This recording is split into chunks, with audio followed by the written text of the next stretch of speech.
국민의당 김기옥 원외 지역위원회 회장에게 네. 싸가지가 없다라고 했대요. 23일 날 국민의당 원외위원장과의 간담회에서 그런 얘기를 하고 있었대요. 바른정당과의 통합을 두고 안철수 대표랑 김기옥 협회장이랑 썰전을 벌인 건데 네. 당연히 김기옥 협회장이 약간 안 이꼽게 본 거죠. 네. 통합하지 말자라는 식으로 얘기를 하다가 이게 막 설전이 길어지고 좀 격해지니까 나중에 끝나고 나서 안철수 대표한테 가서 죄송하다라고 얘기를 했더니 안철수 대표가 삿대질하면서 왜 싸가지 없게 말하는데 라고 아니야. 두 번을 왜 싸가지 없게 말하는데. 그렇게 얘기했겠죠?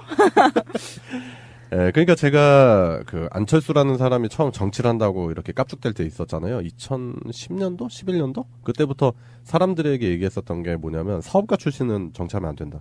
특히 대한민국에서 사업했던 사람은 절대 정치하면 안 된다라고 왜 말씀을 드렸냐면 사람들한테 사업을 하면서 거의 제왕적인 권위와 지위를 누리게 됩니다. 대한민국은. 보통 그렇잖아요. 그럼요. 네. 그리고 안철수 같은 사람은 뭐 인생에 있어서 실패라는 거를 크게 겪어본 사람이 아니에요. 그렇기 때문에 누군가와 토론을 한다든지 누군가의 고언이나 이런 거를 뭐 귀담아 듣는다든지 그런 자세가 안 돼 있을 거다라는 생각을 했었어요. 보통 지시를 하는 입장이었겠죠. 그렇죠. 지시를 하고 보고를 받는 입장이기 때문에 지금도 자기가 당대표잖아요. 그 당대표라는 지위 자체를 제왕적 당대표로 생각을 하는 거죠.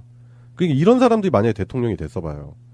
어떤 비극이 초래됐을지. 그러네요. 생각만 해도 끔찍합니다. 박근혜 투야. 볼 것도 없어.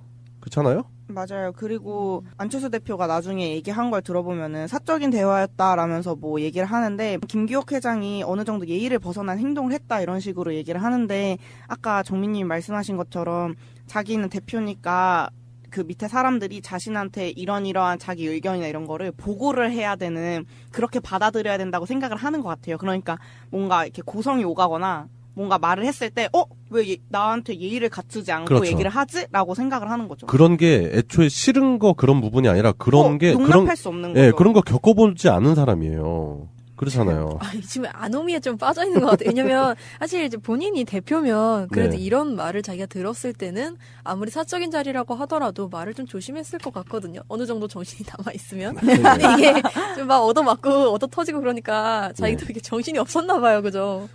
특히 이런 사람들이 되게 위험한 게 뭐냐면 자료를 제가 하나 봤었는데 네. 대선이 끝나고 나서 안철수가 대선에 대한 분석을 하더라고요. 20, 30대 해가지고 전 연령층이 있어서 고르게 자기가 지지를 얻었기 때문에 자기가 다음 대선에서 반드시 이길 수 있을 거라는. 그러니까 자기는 나름대로 성공을 했다고 이런 식으로 그러니까 뭐라고 해야 될지 모르겠어요. 자기 안에 틀에 너무 갇혀있는 사람이죠. 그러네요. 예, 공감이 전혀 안 되는 거예요. 지금 국민의당 5% 지지율은 이건 당대표가 지금 진짜 분골 쇄신해서라도 어떻게든 끌어나가서 지지율을 10%대 이상으로 올려야 되는 국민의당 당원들이라든지 그런 사람들의 기대에 보답을 해야 되는데 지금 전혀 그런 노력 안 하고 지가 마치 대통령인 양 뭐 세계 돌아다니면서 대통령 놀이하고 앉았잖아요, 지금. 그리고 국민의당 통합 문제에 대해서 다른 당원들이 반대한다면 다른 당원들이 만약에 반대한다면 그걸 설득을 해야 되는데 그거를 이제 반대하는 사람에게 그런 식으로 모욕을 하고 싸가지 없다라는 말을 하면 안 되죠. 그쵸. 예, 원외위원장한테. 그리고 그뿐만이 아니고 내가 작년 뭐 총선 때 유세도 같이 가졌지 않느냐라면서 맞아. 되게 막 유세 떠냐? 유세 떨어? 서러움을 토로하더라고요. 그러니까 유세 가준 거 지금 유세 떠는 거야? 그럼요. 그래서 이분이 너무 당황스러워서 SNS에 공유를 하면서 이제 원내 사람들과 알게 돼서 일이 엄청 커진 건데 이렇게 커질 줄 몰랐겠죠 뭐. 네. 결국에는 뭐 안철수 대표가 뭐 유감 표명을 했죠. 유감만 표명한 거죠, 사실은. 뭐 진심 미안하다고 어린 사과 이런 건 않았죠. 예, 그런 진심 어린 사과나 그런 건 아니고 김기옥 회장에게 미안한 게 아니라 그냥 이런 일이 있어서 유감인 거예요. 맞아요. 이 사람은. 일본이 한번 우리한테 그러지 않았나요? 유감이라고. 그래도 우리가 유감에 대해서 별로 그렇게 기분 좋은 단어 아니잖아요, 솔직히. 예, 그래요. 하여튼 떨어지는 당 지지율 그리고 다가오는 지방 선거. 그런데 이제 바른정당과의 통합을 통해서 원론적인 문제를 회피하는 거죠. 이건 결국에는 당대표에서 끝났으면 좋겠습니다. 이런 분들은. 네. 다시 또 대권을 꿈꾸면서 사람들이 안철수에 대한 환상이 많이 깨지긴 했는데 아직까지도 가지고 계시는 분들이 있는데 이런 모습 보면서 또 한번 그런 안철수에 대한 환상이 좀 깨졌으면 하는 그런 생각이 듭니다. 예, 오늘의 이슈 두 번째입니다. 예, 오늘의 이슈 두 번째는 재판 도중에 법정에서 난동을 피면서 자기를 사형시켜달라고 하신 분이 계셔가지고 화제가 되고 있습니다. 옳은 말만 하시네요. 네, 누구죠? 네, 또 순실이가 네. 또다시 소동을 일으켰는데 예, 최순실이죠. 최순실이 24일에 법정에서 난동을 부려가지고 재판이 중단이 됐어요. 네, 그렇습니다.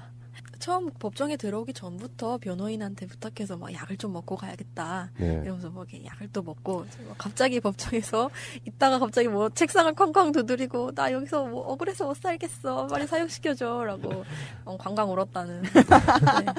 예, 사형은 맞아요. 제가 봤을 때 형량은 사형 정도로 가야 되는 게 맞는데. 실제로 때릴 수 있는 건 무기징역밖에 안 되기 때문에. 그렇죠. 네. 예, 그리고 그렇게 곱게 안 죽이죠, 우리가. 그럼요. 네. 그랬더니 기사 반응을 보니까 좀 재밌더라고요. 나열해 놓은 게 있었어요. 최순실 날 사형시켜 줘라 이렇게 돼 있고 네. 바로 옆에 네티즌 뭐 유병 장수하길 막 이렇게 돼 있는 거예요. 너무 재밌더라고요. 이게 법정 모욕죄가 아닌가 막 생각을 했는데 애초에 몸이 별로 안 좋다고 휴식을 먼저 요청을 해서 재판이 휴정되자마자 막 울부짖기 시작한 거래요.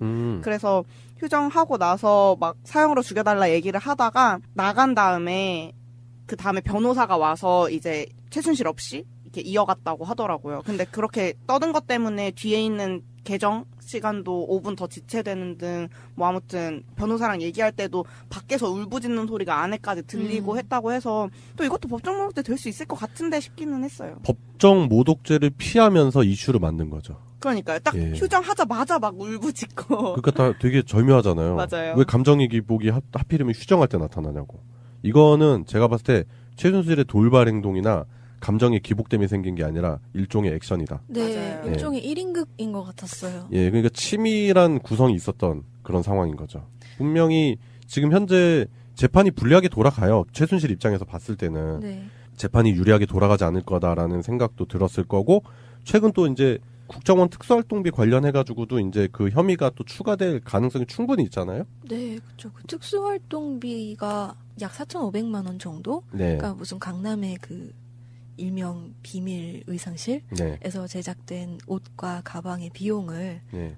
처리하는 데 쓰였다. 뭐 이런 얘기도 있고요. 예. 그렇기 때문에 자꾸 이런 식으로 재판을 방해하는 거죠. 질질 끌어보고 싶고, 이런 모습을 보였기 때문에 이제 다음 재판에서는 건강상의 문제로 분명히 불출석하지 않을까. 그런 생각도 들어요. 박근혜도 보이콧하고 최순실도 보이콧하고 아주 쌍으로 걸석 재판인가요? 그걸? 네. 걸석 재판을.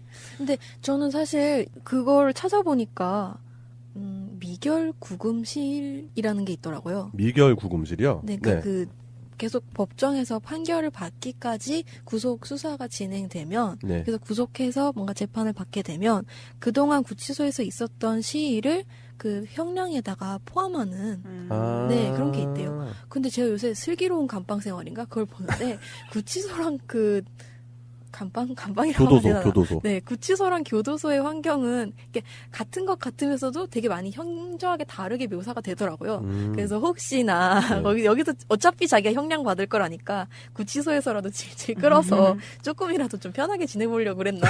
이런 생각도 들더라고요. 조금 편한 데서 오래 개기고 네, 정작인데. 어차피 예. 받을 거라고 하고 있으면. 힘든 데 가서 형량을 좀 줄여보자. 진짜 부질없다. 뭐 물론 그렇게 생각을 안 할 수도 있겠지만 네. 자꾸 뭐 이게 정상적인 모습은 아니잖아요, 솔직히. 그렇죠. 네. 정유라가 지금 돌아다니면서 최순실 재산을 이제 처분을 하고 있다고 하잖아요. 네, 그러니까 언젠가는 그 돈으로 나올 거라는 생각은 하고 있겠죠. 네, 나와서 또 그 돈으로 누려야 될 거 아닙니까? 그렇죠. 그렇기 때문에 최순실 같은 사람들이 만들어 놓은 불법 재산들 있죠. 그런 재산들을 환수하는 법안이 필요하다고 생각합니다, 저는. 반드시. 최순실 씨가 이렇게 막 상체를 막 크게 흔들면서 상체를 크게 흔들었대요? 예, 막 책상에다 이렇게 상체를 막 부딪혀가면서 막 하체는 안 뭐 흔들었지. 크게 같이 울었다. 흔들지. 근데 왜 휠체어 타고 나갔지? 뭐 하체는 그 멀쩡한데. 그럼 휠체어에다가 상체를 휠체어에다 박아놓고 이렇게 밀고 나간다. 다리는 이렇게 공중에 떠있고. 괜찮은데, 그거. 네, 그렇게 묘사를 했는데 그게 네. 제가 봤던 영상 중에 이제 미국에서 청소년 범죄자 중에 네. 살인 저질렀는데 자기가 죄를 받게 될지 모르는 듯한 표정으로 앉아있다가 선고로 갑자기 무기징역을 딱 받으니까 갑자기 울기 시작하는 그 아이랑 굉장히 비슷했어요. 예, 그래요. 예, 박근혜 정부의 비선 실세, 더 나아가서 대한민국을 흔들어놨던 최순실 씨에 대한 재판이 진행이 되면서 최순실 씨가 자꾸 이렇게 돌발 행동. 네. 그 과거에 그것도 있었잖아요. 뭐 특검은 뭐 어쩌고저쩌고 하면서 막 소리 질러가지고 연병 안에 들었었잖아요. 예, 우리 촛불 전국에서 한 1년 전쯤이네요, 딱 기억이 나는데. 우리 애들, 우리 손자까지 이렇게 하는 것은 이러다가 끌려갔잖아요. 네. 그러고 나서 바로 연병 안에. 연병 안에 삼창, 연병 삼창. 오랜만에 들어보고 싶네요. 예, 진짜 연병하고 있네요. 분명하게 법리적으로 문제가 있다는 게 지금 밝혀진 상황이잖아요. 네. 근데 계속해서 이걸 정치적인 문제로 끌고 가서 네. 이게 계속 문제다. 나 지금 정치적으로 보복받고 있고 피해당하고 있다라고 프레임을 밖으로 끌고 가는 것 자체가 사실은 최순실한테 전 좀 불리하게 작용할 거라고 생각이 들어요. 네. 사실 박근혜 대통령 박근혜 뭐라고 한 거야 지금? 네. 박근혜가 이제 크게 실수할 뻔했어. 그러니까요. 이거는 송병구한테 우병우라고 하는 것보다 더 큰 실수야? 오늘 실수 많이 하네. 네. 박근혜한테 이제 변호인단이 사임을 하겠다고 했었잖아요. 그때 네. 당시에도 뭔가 구속영장을 다시 발부해서 구속을 연장하는 것 자체가 뭐 이거는 받아들일 수 없다라면서 또 한 번 법리적인 문제를 가지고 정치적으로도 바깥으로 빼버리려고 한 거잖아요. 네. 그러다 결국에는 국선 변호사 5명이 선임이 됐고 지금 이제 다 거의 검토가 완료가 됐다 이러고 되어 있는데 사실 돌아가는 전국을 보면은 그런 시도들 자체가 그렇게 유리하게 작용할 것 같진 않아요. 네, 이번 영국도 그냥 힘만 뺐지 않았나 이런 생각도 들고요. 근데 저는 한편으로 또 연관지어서 생각해 볼 수 있는 게 최경환 얘기를 한번 해보고 싶어요. 그러니까 최경환이 그 자유한국당에서 자기가 재판에 불출석하겠다. 재판을 받을 수 없다. 도와달라. 뭐 이런 식으로 호소를 했고 그거에 화답하듯이 정우택이 특수활동비 관련돼서는 우리가 수사를 받을 거면 뭐 과거 노무현 정부, 김대중 정부도 같이 특검으로 수사를 하지 않으면 우리도 받을 수 없다. 이런 식으로 입장 표명을 한 거죠. 그러니까 최순실도 최근에 혐의가 추가될 게 결국엔 특수활동비 관련한 거잖아요. 그렇죠. 최경환도 특수활동비가 걸려 있는 거죠. 근데 특수활동비 파다 보면 그러니까 자유한국당 내에도 자유롭지 못한 사람들이 분명히 있을 거란 말이에요.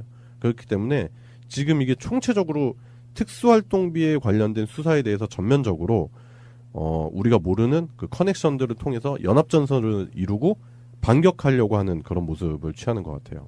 그러네요. 근데 왜 노무현 정부, 김대중 정부만 언급하고 이명박 정부는 패싱하는 걸까요?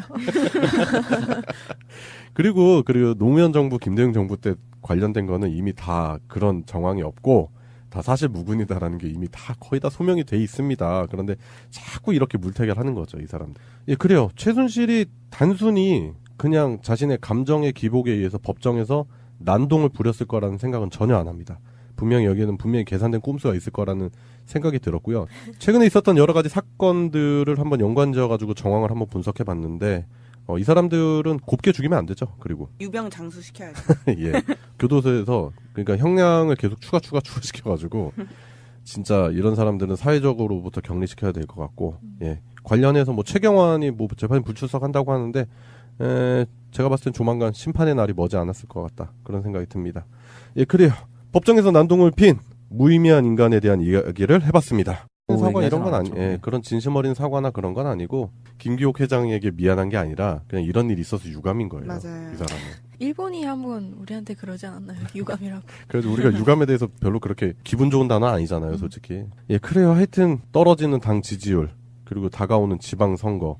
그런데 이제 바른정당과의 통합을 통해서 그 원론적인 문제를 회피하는 거죠. 이건 결국에는 당대표에서 끝났으면 좋겠습니다. 이런 분들은 네, 다시 또 대권을 꿈꾸면서 사람들이 안철수에 대한 환상이 많이 깨지긴 했는데 아직까지도 가지고 계시는 분들이 있는데 이런 모습 보면서 또 한번 그런 안철수에 대한 환상이 좀 깨졌으면 하는 그런 생각이 듭니다.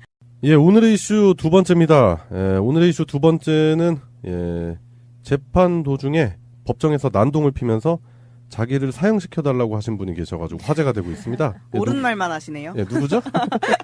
네, 또 순실이가 예. 또다시 소동을 일으켰는데 예, 최순실이죠. 최순실이 있는 것 같아요. 그러니까 뭔가 이렇게 고성이 오가거나 뭔가 말을 했을 때 왜 나한테 예의를 갖추지 않고 그렇죠. 얘기를 하지? 라고 생각을 하는 거죠. 그런 게 애초에 싫은 거 그런 부분이 아니라 그런 게 용납할 수 없는 예, 거죠. 그런 거 겪어보지 않은 사람이에요. 그렇잖아요. 지금 아노미에 좀 빠져 있는 것 같아요. 왜냐면 사실 이제 본인이 대표면 그래도 네. 이런 말을 자기가 들었을 때는 아무리 사적인 자리라고 하더라도 말을 좀 조심했을 것 같거든요. 어느 정도 정신이 남아 있으면. 근데 이게 좀 막 얻어맞고 얻어 터지고 그러니까 자기도 이게 정신이 없었나 봐요, 그죠? 특히 이런 사람들이 되게 위험한 게 뭐냐면 자료를 제가 하나 봤었는데 네. 대선이 끝나고 나서 안철수가 대선에 대한 분석을 하더라고요. 20, 30대 해가지고 전 연령층이 있어서 고르게 자기가 지지를 얻었기 때문에 자기가 다음 대선에서 반드시 이길 수 있을 거라는. 그러니까 자기는 나름대로 성공을 했다고 이런 식으로. 그러니까 이 뭐라고 해야 될지 모르겠어요. 자기 안에 틀에 너무 갇혀 있는 사람이죠. 그러네요. 예, 공감이 전혀 안 되는 거예요. 지금 국민의당 5% 지지율은 이건 당대표가 지금 진짜 분골 쇄신해서라도 어떻게든 끌어나가서 지지율을 10%대 이상으로 올려야 되는 그 국민의당 당원들이라든지 그런 사람들 기대에 보답을 해야 되는데 지금 전혀 그런 노력 안 하고 지가 마치 대통령인 양 뭐 세계 돌아다니면서 대통령 놀이하고 앉았잖아요, 지금. 그리고 국민의당 통합 문제에 대해서 다른 당원들이 반대한다면 다른 당원들이 만약에 반대한다면 그걸 설득을 해야 되는데 그거를 이제 반대하는 사람에게 그런 식으로 모욕을 하고 싸가지 없다라는 말을 하면 안 되죠. 그쵸. 예, 원외위원장한테. 그리고 그뿐만이 아니고 내가 작년 총선 때 유세도 같이 가졌지 않느냐라면서 맞아. 되게 막 유세 떠냐? 유세 떨어? 서러움을 토로하더라고요. 그러니까 유세 가진 거 지금 유세 떠는 거야? 그럼요. 그래서 이분이 너무 당황스러워서 SNS에 공유를 하면서 이제 원내 사람들과 알게 돼서 일이 엄청 커진 건데 이렇게 커질 줄 몰랐겠죠, 뭐. 네. 결국에는 안철수 대표가 유감이다. 유감 표명을 했죠. 유감만 표명한 거죠, 사실은. 미안하다고. 미안하다고. 국민의당 김기옥 원외 지역위원회 회장에게 네. 싸가지가 없다라고 했대요. 23일 날 국민의당 원외위원장과의 간담회에서 그런 얘기를 하고 있었대요. 바른정당과의 통합을 두고 안철수 대표랑 김기옥 협회장이랑 썰전을 벌인 건데 네. 당연히 김기옥 협회장이 약간 안 입곱게 본 거죠. 네. 통합하지 말자라는 식으로 얘기를 하다가 이게 막 설전이 길어지고 좀 격해지니까 나중에 끝나고 나서 안철수 대표한테 가서 죄송하다라고 얘기를 했더니 안철수 대표가 삿대질하면서 왜 싸가지 없게 말하는데 라고 아니야. 두 번을 왜 싸가지 없게 말하는데? 그렇게 얘기했겠죠? 예, 그러니까 제가 안철수라는 사람이 처음 정치를 한다고 이렇게 깝죽될 때 있었잖아요. 2010년도? 11년도? 그때부터 사람들에게 얘기했었던 게 뭐냐면 사업가 출신은 정치하면 안 된다. 특히 대한민국에서 사업했던 사람은 절대 정치하면 안 된다라고 왜 말씀을 드렸냐면 사람들한테 사업을 하면서 거의 제왕적인 권위와 지위를 누리게 됩니다. 대한민국은. 보통 그렇잖아요. 그럼요. 네. 그리고 안철수 같은 사람은 인생에 있어서 실패라는 거를 크게 겪어본 사람이 아니에요. 그렇기 때문에 누군가와 토론을 한다든지 누군가의 고언이나 이런 거를 귀담아 듣는다든지 그런 자세가 안 돼 있을 거다라는 생각을 했었어요. 보통 지시를 하는 입장이었겠죠. 그렇죠. 지시를 하고 보고를 받는 입장이기 때문에 지금도 자기가 당대표잖아요. 그 당대표라는 지위 자체를 제왕적 당대표로 생각을 하는 거죠. 그러니까 이런 사람들이 만약에 대통령이 됐어 봐요. 어떤 비극이 초래됐을지. 그러네요. 생각만 해도 끔찍합니다. 박근혜 투야. 볼 것도 없어. 그렇잖아요? 맞아요. 그리고 안철수 대표가 나중에 얘기한 걸 들어보면은 사적인 대화였다라면서 뭐 얘기를 하는데 김기옥 회장이 어느 정도 예의를 벗어난 행동을 했다 이런 식으로 얘기를 하는데 아까 정민님이 말씀하신 것처럼 자기는 대표니까 그 밑에 사람들이 자신한테 이러한 자기 의견이나 이런 거를 보고를 해야 되는 그렇게 받아들여야 된다고 생각을 하는